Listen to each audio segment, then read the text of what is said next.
Super God Gene. Chapter 56. Fang Jingqi regretted his own carelessness as his face turned red. He also blamed his loss on Han Sen's slyness. If Han Sen didn't tell Shui Shi the vulgar story, he would not have been distracted and gave Han Sen the opportunity. Another 10,000, said Han Sen to Shui Shi. Again, Fang Jingqi reached his hands out. When Han Sen was ready, he said to Shui Shi, another lovely puppy was traveling in the desert with plenty of water and food. It found a utility pole but it still died. Can you guess why? Quote, why? Snow Shi thought about it seriously but did not think of an answer. I was asking you. Han Sen ignored Fang Jingqi, and turned to look at Shui Shi. I don't know the answer, Shui Shi said. Alright, I'll tell you. It is because there was a sign on the pole that said, no peeing zone, then the puppy's bladder exploded again. Snow Shi burst out laughing. Fang Jingqi knew that it was Han Sen's trick to get him distracted, but he couldn't stand Han Sen ignoring him and said to Han Sen, would you rather tell stories than? Snap. Han Sen's hands once again slapped him on the back of his hands, which had turned red after 3 slaps. However, Fang Jingqi's face was redder than his hands. Come again. Fang Jingqi gritted his teeth and stretched out his arms again. Han Sen put his hands back and continued his story. Another lovely puppy was traveling in the desert with plenty of water and food and it found a utility pole with no sign on it. But it still died. Can you guess why? Quote, Fang Jingqi was focused on Han Sen's wrists, neither talking to nor looking at Han Sen. He would give Han Sen no chance to distract him this time. After Han Sen told Shui Shi the answer, Fang Jingqi was still staring at Han Sen's wrists. Little brat, you will learn your lesson when it's my turn to be the slapper, thought Fang Jingqi. Seeing Fang Jingqi was still focused, Han Sen sighed and said, Jingqi, you are so calm. I've been the king of red hands for 2 decades and no one could escape my storytelling yet. You are indeed impressive. Cut the crap, Fang Jingqi said and suddenly changed his expression. It was too late. His hand was once again slapped hard by Han Sen. Fang Jingqi bristled with anger. He hadn't expected to be tricked by Han Sen again.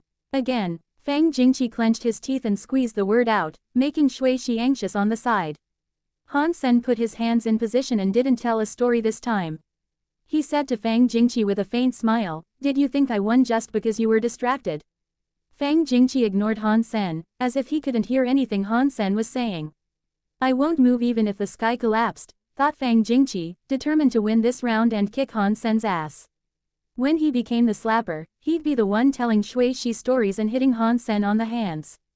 Having noticed Fang Jingqi was still focused, Han Sen sighed and said, Jingqi, you are indeed a genius in playing red hands. I will now focus and use up to 30% of my skills to deal with you. Seeing Han Sen putting on airs, Shui Shi laughed out loud. Fang Jingqi was still staring at Han Sen's wrists.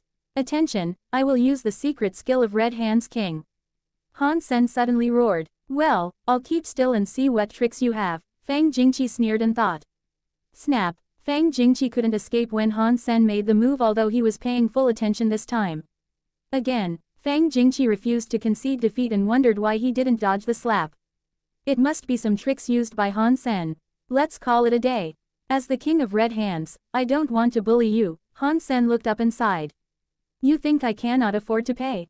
Next round. Fang Jingqi wanted to slap Han Sen in the face so bad, but he wasn't a sore loser.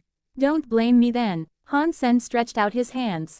Snap, again, snap, again, snap, snap, snap. Fang Jingqi went berserk, not accepting the truth that he simply couldn't move his hands away fast enough. Han Sen was nothing but cunning. How could he lose when he was paying attention? However, Fang Jingqi could not avoid the slap no matter how hard he tried. Snap, snap, snap, crisp sounds kept ringing in the living room. Shui Shi was shocked. She didn't expect Fang Jingqi to lose, let alone to lose in such a miserable manner. She had been worried about Han Sen but found that she really should be worried about her brother. When Fang Jingqi left Han Sen's home, his hands were swollen like trotters and his face was pale from anger and shame. Jingqi, come to play red hands when you have time. Han Sen waved goodbye to Fang Jingqi with a stack of cash in hand. Fang Jingqi almost fell from the aircraft when he heard Han Sen. I'll be damned if I ever play red hands with you again. Han Sen had more comments but the aircraft made a loud noise and went away at full speed. $1 million easily earned, should have agreed with him and made the bet 100,000 each round. Han Sen licked his lips and took the money back to his room. Super God Gene. Chapter 57. Han Sen returned to his room and continued to read the article he had found on the Skynet. It was a post written by a Steel Armor Shelter member from a long time ago. He was once chased by a creature and had to run into Dark Swamp. Han Sen knew about Dark Swamp. It was more than 200 miles in the southwest of Steel Armor Shelter and had lots of poisonous creatures in it. Almost no one would choose to go there. Even the big gangs did not dare to set foot in Dark Swamp. According to the poster, he was in a critical situation and had to escape into Dark Swamp. Fortunately, he eventually passed through Dark Swamp and got out. It had taken him nearly 6 months to go through the swamp as one could easily sink into the mud. He also had to constantly change his route to avoid all sorts of dangerous creatures. It was indeed a miracle that he could come out. The poster shared a lot of his experience in the Dark Swamp. Once he had walked into a forest where the trees were sparse but very tall and thick, whose trunks would take several people to wrap their arms around. The soil under the trees was covered with a variety of beautiful flowers. As the poster thought he had walked out of the swamp, he found that it was only a strange area in the swamp. Hanging from the trees were a lot of huge hornets' nests, and even the smallest among them were the size of a queen-size bed. Each hornet flying from the nests were the size of a bat. He had killed a hornet, so he learned from the voice in his mind that the name of the hornet was Black Stinger, a type of primitive creature.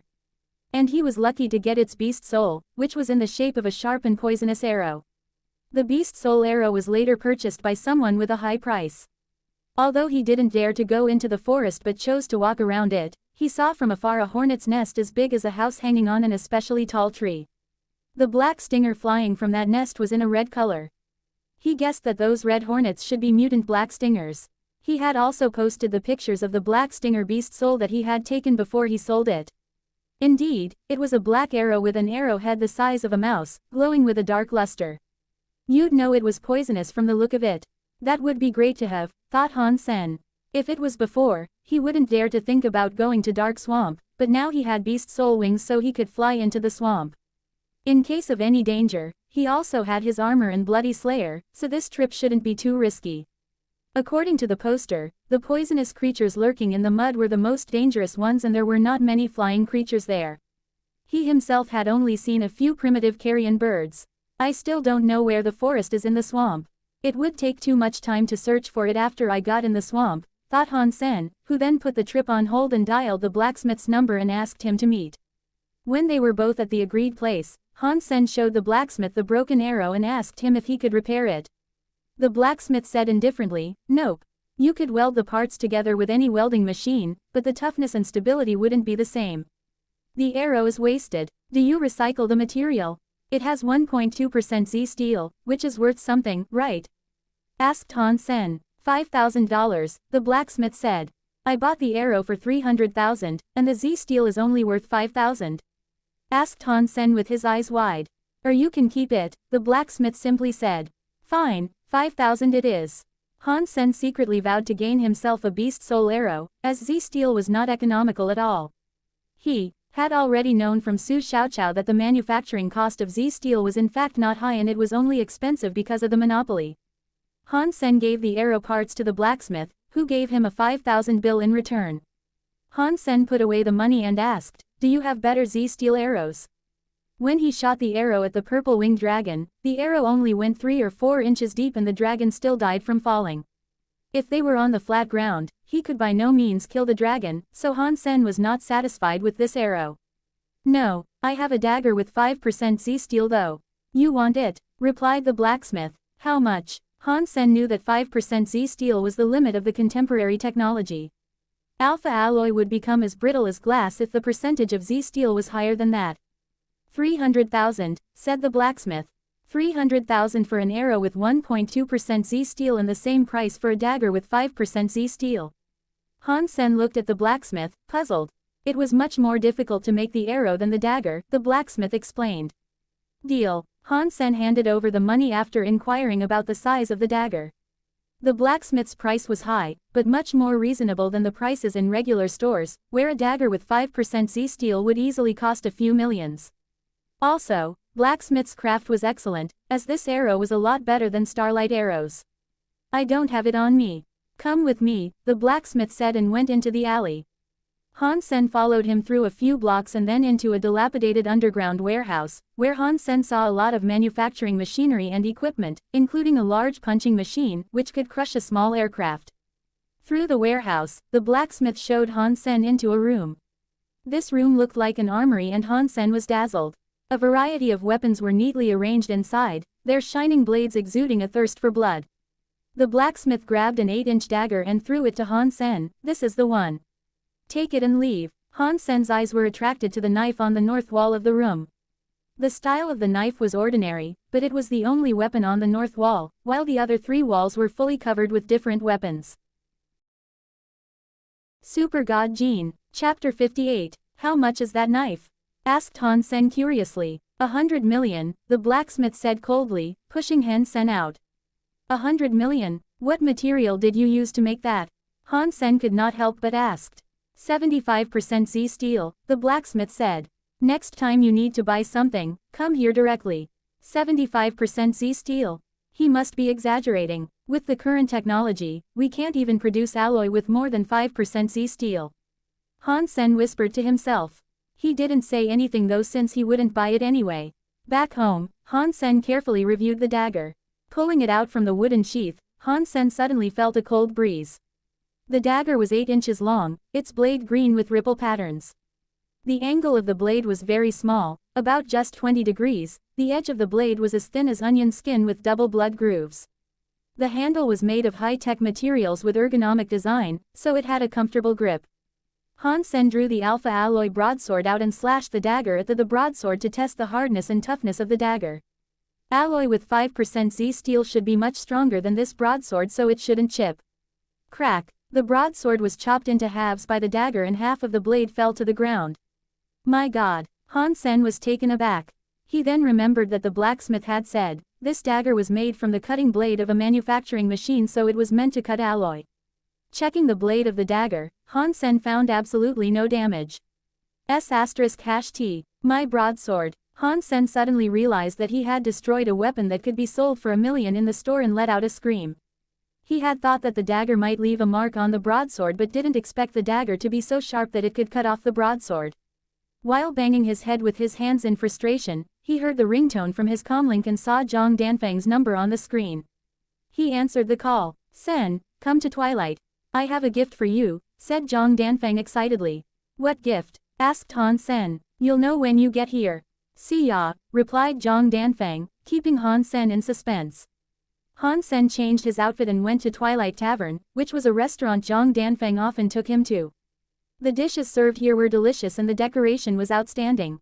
When he arrived at the reserved private room, Han Sen was surprised to see Han Hao there as well. Han Hao saw him and looked very uncomfortable. Han Hao forced a smile and said hello.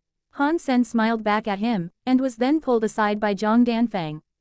Being a private person, Han Sen thought it was quite alright if Han Hao didn't want to have any contact with him, and he had no hard feeling about it. Zhang Danfeng did not pay attention to any of these and asked Han Sen to sit on the sofa. Zhang summoned a white saber-toothed tiger beast soul, which turned into a sharp knife in his hands. Showing a few tricks with the knife, he asked proudly, Sen, what do you think of my newly gained mutant beast soul? One word, awesome. Han Sen gave him a thumbs up. Han Sen had wanted a mutant beast soul weapon for a while, but he had no luck with beast souls recently. Old friend, now I have a new knife, so I want to give my old weapon to you, if you don't mind. Zhang Danfeng slipped Han Sen an alpha alloy broadsword. Han Sen was a bit surprised to see the broadsword, which was of the same style as the one he just cut off. This broadsword, Han Xin was touched. Zhang Danfeng was such a dear friend that he would just give away a weapon worth $1 million to him. Before Han Sen had time to say something, the door of the private room was pushed open and a fat woman draped in jewels squeezed herself in. Son, I saw you when you came up here. You said you had important things to do when I asked you to go, Mr. Whose banquet? So, this is what you call important? What do you expect to gain from hanging out with these lads? Mr. Who has invited his son's friends, who are all young leaders on planet Roka. You should make friends with them to succeed in the future. Han Yume threw a rampage at Han Hao, taking him out. Mom, By the time Han Hao wanted to explain, he had been pulled out the room. Stop it. The young master of Sunwood Mining, Lin Baifeng, is also here at the banquet. I heard that he is also in steel armor shelter now.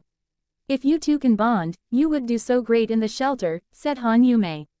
Han Hao was a little depressed. He had come here to make things right with Han Sen and use his connections to enter Qin Zan's steel armor gang. Han Yumei's words had rendered that impossible. Han Hao thought that Han Sen was definitely sleeping with Qin Zan to get where he was. Or else how could he confront Luo Tianyang and be recruited into Bullseye? Although Han Hao was disgusted by a gigolo like his cousin, he wanted to use Han Sen's connections to enter steel armor gang himself. That was why he didn't show up at the banquet and came to Zhang Danfeng's gathering instead. Surprisingly, Mr. Hu's banquet was also held in this building, and Han Yumei happened to see him. Hence he had no time to mend his relationship with Han Sen. Never mind, the young master of Sunwood Mining, Lin Baifeng, happens to be in my shelter and now he has come to Planet Roca for the banquet. This is indeed a great opportunity. I heard he is an upstart and spends money like water. It would be great if I could cozy up to him, thought Han Hao, as he straightened his clothing and followed Han Yumei to the banquet hall. Super God Jean, Chapter 59, Your aunt is outrageous. Zhang Danfeng was upset. It does not matter. They are strangers to me, said Han Sen casually. He then asked curiously, who is this Lin Baifeng she was talking about? Han Sen also knew a guy named Lin Baifeng who had traveled through the mountains and ended up in steel armor shelter. Han Sen had even saved his life. Just one lucky dude. Zhang Danfeng started to tell Han Sen about Sunwood Mining. Sunwood Mining used to be a small company with several mines, and later they bought a garbage planet to deposit their waste, where they ended up finding a lot of precious minerals. Within 20 years, by selling the rare minerals they discovered on that planet, Sunwood Mining had become a prominent interplanetary mining group, the boss of which was Lin Baifeng's father. Lin Baifeng had just entered God's sanctuary and was already known for his generosity. Many were trying to make friends with him for that. Such good luck, Han Sen sighed. Such is life. He must have outperformed billions of other sperms to be who he is, Zhang Danfeng smiled and said. But Sunwood Mining has no facility here on planet Roca. What is he doing here? In the banquet hall of the same building, the social elite were chatting and drinking, many of whom had already entered Second God's sanctuary in their 30s.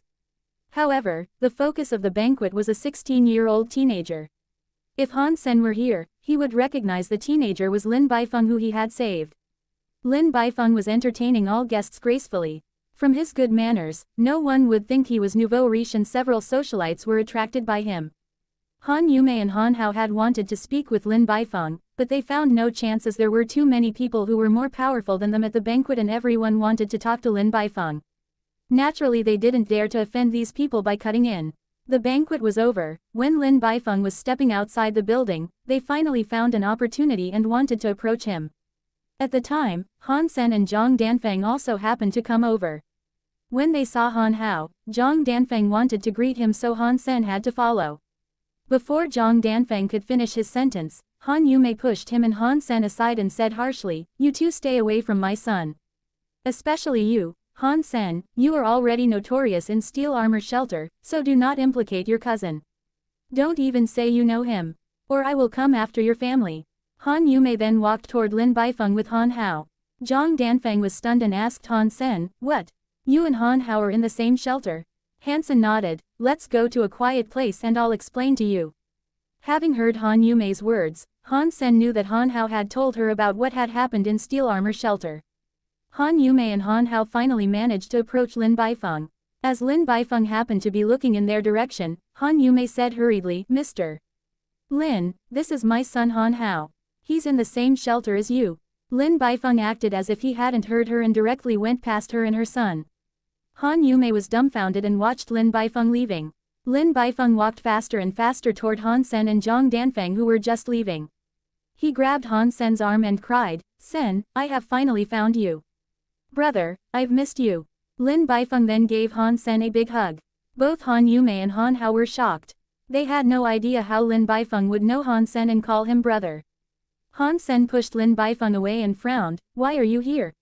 Lin Baifeng wasn't offended at all and quickly offered cigarettes to Han Sen and Zhang Danfeng. He said excitedly, "I came to look for you. I heard you live on planet Roca, so I came here. But I don't have your address and it took me days to ask about it. Now I've met you, you must look out for me in the future." Quote, Han Sen saw everyone was looking this way and said to Lin Baifeng, "Let's not talk here. We can catch up later." Han Sen and Zhang Danfeng went out, and Lin Baifeng quickly followed them. "Sen, my aircraft was parked outside. Let me give you a ride." Han Yumei and Han Hao watched Lin Baifeng cheerfully following Han Sen around and couldn't believe him to be the elegant young master they saw at the banquet. Han Hao, it was indeed Han Sen who was talking to Mr. Lin. Han Yumei still couldn't believe her eyes and asked Han Hao after they were out of the building. Han Hao clenched his teeth and said, "Yes, it's him." "Why on earth did Mr. Lin know him and respect him like that?" asked Han Yumei. "Well, there is nothing remarkable about him.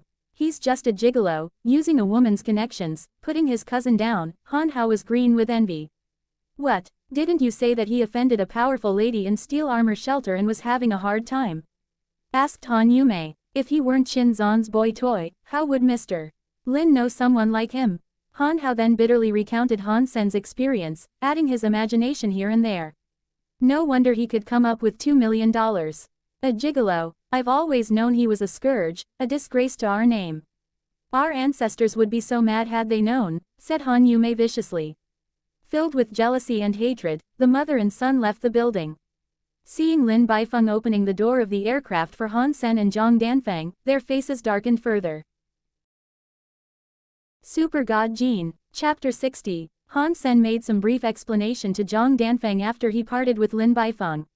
Han Sen understated everything and didn't say much about Han Hao, as he knew Zhang Danfeng wouldn't let Han Hao off easily had he told Zhang Danfeng what had really happened. Zhang Danfeng thought they were always good brothers and friends because they grew up together and certainly would not accept what Han Hao had done. Walking on the way to the Maglev train station, Han Sen was wondering what he should take with him to Dark Swamp. There were almost no human activities there, so he would definitely return with lots of prey. Even if it weren't for the Beast Soul Arrow, Han Sen would still want to go there. He now had Sacred Blood Beast Soul wings and the swamp that might be dangerous to others was easy for him. Han Sen suddenly heard a glitch sound and all the lights started flashing. Surprised, he looked up and saw a meteor-like fireball quickly falling from the sky toward his direction. "Warning, warning, unidentified flying object detected." Bang! After the alarm of the planet's defense system sounded for a few times, the fireball hit a tall building followed by an explosion. It turned dark as the electricity was out. Even the earth seemed to have shaken a bit. Han Sen looked up to the collapsed building and saw a strange spherical aircraft crashed into the building with half of its body sticking out, surrounded by burning flames and thick smoke. People were screaming, crying, and running around. This area was a school district and the building hit was the school's main building. Those running from the building were mostly students about 10 years old. Because it was a public school in the integrated compulsory education system, it was not equipped with a good security system. After the explosion, there was no immediate response. The electricity had been cut off for some reason and the automatic fire protection system was also paralyzed. In the dark, people could only see the fire at the impact site. Han Sen saw the appearance of the aircraft and suddenly clenched his fists. He had seen aircrafts like this one before. A spherical aircraft was beyond current human technologies and could only be produced by the only enemy of mankind in the interstellar era, Shiras.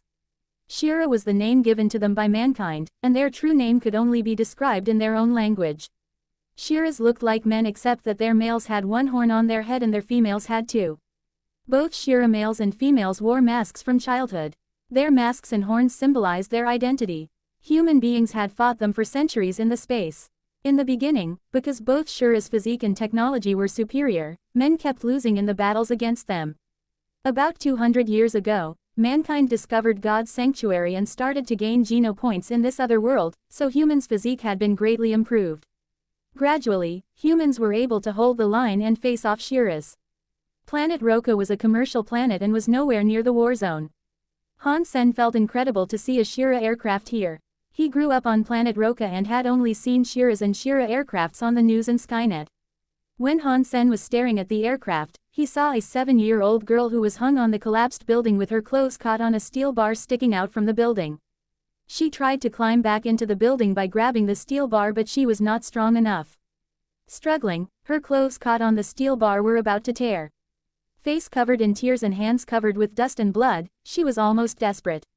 Even if she could get inside the building, there was fire anywhere and there was no way she could survive. The little girl gradually lost her strength and her clothes was slowly tearing. From such a height, even an adult who had max mutant genopoints would fall to death, not to mention a kid. Bam! Next to the little girl, the door of the Shira aircraft suddenly opened and out came a Shira with a single golden horn on his head and a white mask that covered all his face but his eyes. The Shira was in a broken suit of alloy armor and bleeding dark green blood all over. The blood of Shira was different from that of human and was as green as bile, which was another way to tell if someone was Shira. Han Sen was shocked by the look of this Shira. The decors and materials of the Shira masks had a lot of meanings behind them, but Han Sen didn't really know much about that. However, just by the look of his golden horn, Han Sen knew this Shira was not ordinary. Shira's horns were their most prominent symbol of identity. Their horns were in 4 colors: black, white, gold, and purple. The black-horned were civilians, the white-horned were elites, the golden-horned were aristocrats, and the purple-horned were royalties. From this random aircraft had walked out a Shira aristocrat, which surprised Han Sen. The Shira held in his hands a black katana. The Shiras all had great physiques. Any adult Shira could match a human evolver in a hand-to-hand fight. Stronger Shiras could even reach the level of surpassers. The Shira came out from the aircraft and saw little girl crying. With a cruel gleam in his eyes, he raised his katana and slashed it toward the little girl's head. Han Sen summoned the Black Beetle, Bloody Slayer and Purple-Winged Dragon all at once and turned himself into a giant winged centaur covered in golden armor, and even his wings were covered in golden armor. The huge wings brought him to the middle of the building almost instantaneously. Taking the girl with one hand, Han Sen grabbed the blade of the Shira's katana with his other hand. Blood suddenly flowed out along the blade. Crystal Ice web novel. Please like and subscribe for more updated novel.